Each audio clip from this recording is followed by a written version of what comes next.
England Australia দ্বিপাক্ষিক series নিয়ে cricket বিশ্বের চর্চা হয় বিস্তর।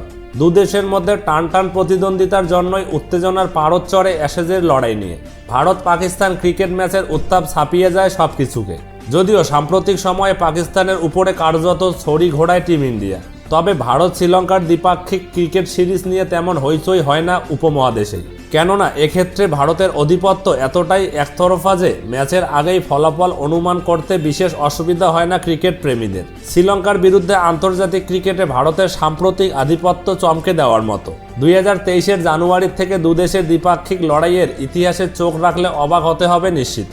কেননা সব ফরম্যাট মিলিয়ে শ্রীলঙ্কার বিরুদ্ধে শেষ 10টি ছেলেদের আন্তর্জাতিক ম্যাচে জয় তুলে নিয়েছে ভারত। অর্থাৎ টিম ইন্ডিয়ার কাছে টানা 10টি আন্তর্জাতিক ক্রিকেট ম্যাচে পরাজিত হয় দ্বীপরাষ্ট্র।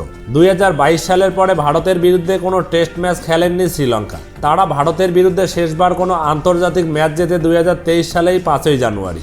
সেবার পুনেতে টি-20 ম্যাচে ভারতকে 16 রানে হারিয়ে দেয় শ্রীলঙ্কা। তারপরে 6টি ওয়ানডে ও 4টি টি-20 ম্যাচে ভারতের কাছে হেরে যায় শ্রীলঙ্কা।